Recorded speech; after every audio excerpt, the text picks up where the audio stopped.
Olá! A educação sempre foi um dos temas de interesse do Conexões. E por isso vamos debater hoje a recente aprovação do Plano Nacional de Educação. O projeto do novo Plano de Educação, que deve vigorar até 2024, foi sancionado sem vetos pela presidente Dilma Rousseff no mês de junho. Ele estabelece 20 metas para o setor e, dentre elas, o investimento de 10% do PIB na educação. E para falar mais sobre esse tema, estão aqui no estúdio a professora Maria Margarida Machado, que é integrante do Fórum Nacional de Educação. Muito obrigada pela presença, professora. Eu que agradeço. Obrigada. Bom, também contamos com a presença da Ana Paula Vieira, que é gerente de apoio ao ensino fundamental da Secretaria Estadual de Educação. Muito obrigada pela presença também. Obrigada pelo convite, é um prazer participar com vocês. Bom, mas antes de começarmos esse debate, você assiste agora uma matéria explicando um pouco mais o que é o Plano Nacional de Educação. Universalizar a educação infantil na pré-escola até 2016, alfabetizar todas as crianças até o 3º ano, universalizar o ensino fundamental para a população de 6 a 14 anos, oferecer educação em tempo integral em pelo menos 50% das escolas públicas e universalizar o ensino médio para a população de 15 a 17 anos. Essas são algumas das metas do Plano Nacional de Educação, que foram construídas ao longo dos últimos 3 anos. A gente teve em 2009, 2010, uma grande mobilização em torno da Conferência Nacional de Educação, que aconteceu no ano de 2010, que era indicativo, então, para as metas e as diretrizes do que deveria ser um novo Plano Nacional de Educação. Então, o projeto que o governo federal enviou à Câmara, ao Legislativo, ele não atende a todas essas demandas populares que foram reunidas no ano de 2009 e 2010, mas em parte sim. O PNE foi sancionado pela Presidência da República em junho desse ano e deve vigorar pelos próximos 10 anos. Ele deve servir de base para adequações nos planos estaduais de educação. As metas, elas são realmente aquilo que se pensa, a partir de uma educação, pensando numa educação pública como uma educação de qualquer esfera de qualidade, ou seja, o Estado de Goiás, ele vem de encontro em todas as suas políticas públicas no seu plano estadual, na adequação, no cumprimento dessas 20 metas aí nos próximos 10 anos. Ou seja, nós já temos um plano instituído desde 2008, esse plano precisa ser agora avaliado e adequado a essas metas, de forma que realmente que elas sejam alcançadas aí nos próximos 10 anos. Todos os projetos e ações da Secretaria de Estado da Educação em prol do cumprimento das metas que já estavam previstas no seu plano estadual e agora precisam ser adequadas para que se possa, nos próximos 10 anos, cumprir o que realmente o Plano Nacional prevê aí para essa educação do próximo decênio. Um avanço importante trazido pelo Plano Nacional de Educação é a aplicação de pelo menos 10% do PIB na educação.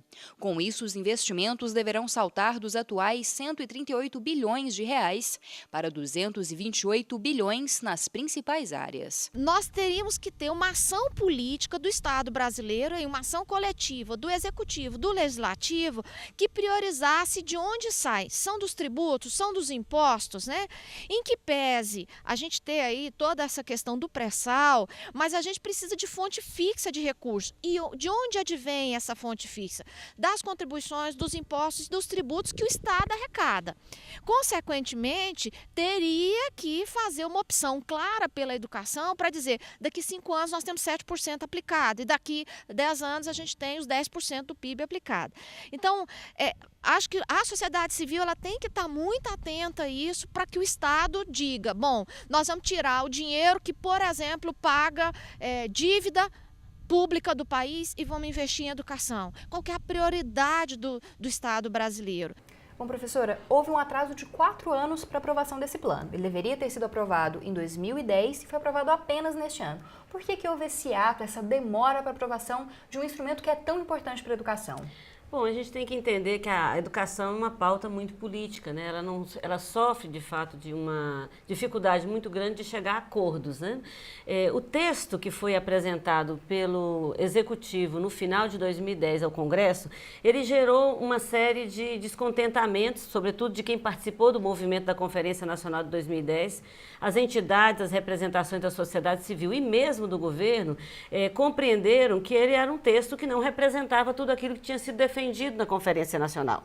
Então, nós levamos mais de 3 anos e 6 meses a contar de dezembro até a aprovação em junho agora de 2014 e, sobretudo, tivemos uma grande iniciativa de mobilização para que houvesse emendas no projeto que foi apresentado pelo governo federal.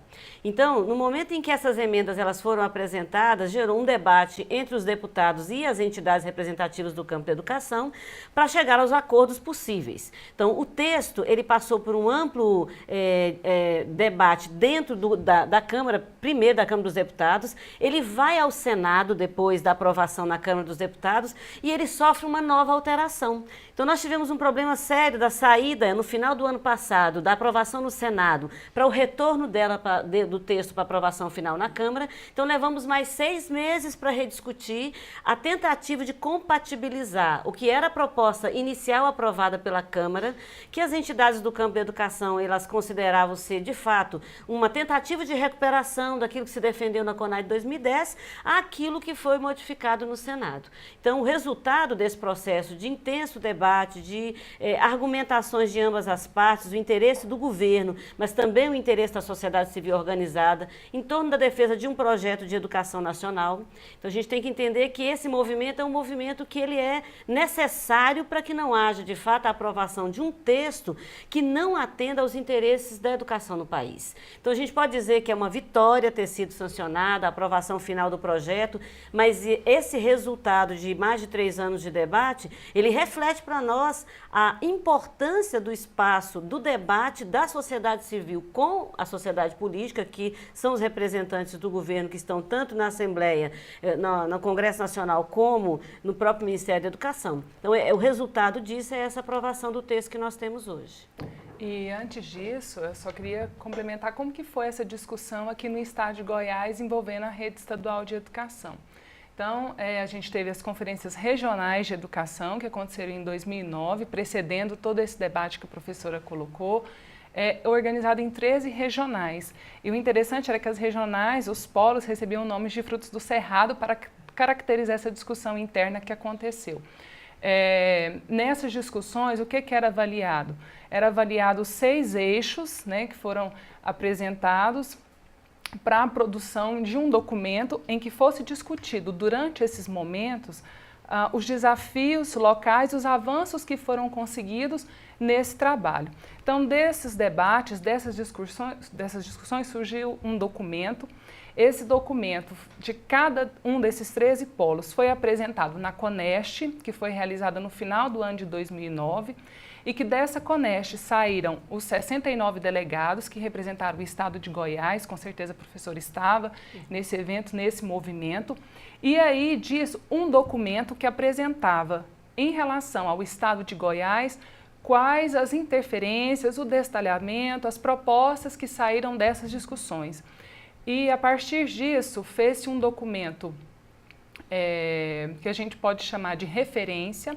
Esse documento para a CONAI, que foi discutido em 2010, e, a partir disso, um documento, então 3 documentos, que foi o documento encaminhado como texto final, que serviu de subsídio para a construção do Plano Nacional de Educação. Então, a gente teve uma participação ativa aqui, envolvendo as redes municipais, a rede estadual, cada conferência dessas 13 regionais, eu participei de uma dessas, do Polo Gabiroba, foi muito interessante. A gente teve as regionais, cada regional aí tinha 8 ou 9 municípios envolvidos. A regional que eu participei foi Trindade, Inhumas e Palmeiras. Então foi um movimento muito bom. Você tinha uma palestra à noite de abertura com um especialista na área da educação e no outro dia a discussão dos 6 eixos. Foram 12 horas de encontro, mais ou menos. Foi muito interessante ver esse movimento. Então, os estados puderam contribuir ativamente na construção desse plano. Eu posso falar pelo estado de Goiás. Foi uma discussão muito rica.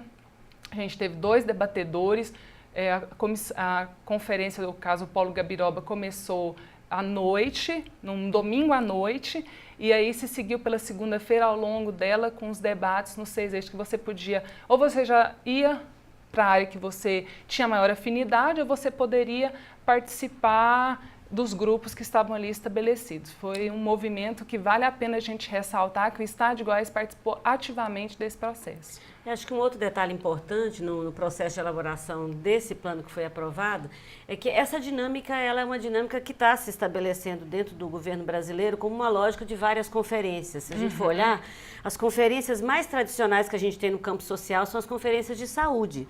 Mas a educação, ela vinha realizando conferências, a gente tem um histórico de mobilização desde a década de 30, mas não eram iniciativas que partiam e eram, de certa medida, acatadas ou compreendidas como uma lógica de construção da política pública pelos governos.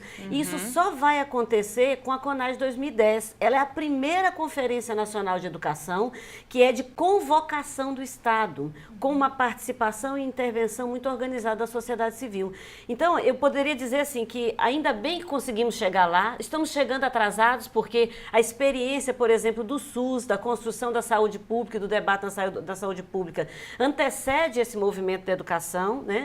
Mas é importante ressaltar que essa ideia, essa perspectiva de você ter a mobilização lá na base da escola, a escola começando a entender que ela precisa intervir na política educacional. Esse debate vem da escola com a participação das entidades da sociedade civil organizada, tantas associações como os sindicatos, a mobilização de quem pesquisa o campo educacional, é o caso da entidade que eu represento dentro do Fórum Nacional, que é a ANPED, que é uma associação de pesquisadores no campo da pós-graduação na educação. Então, acho que esse encontro dos vários atores que pensam a educação no país. Então, a conferência, ela tem esse desenho em 2010, ela repete esse desenho para 2014, porque a gente tem que ver que nós estamos no intervalo de realização de uma conferência para outra, né?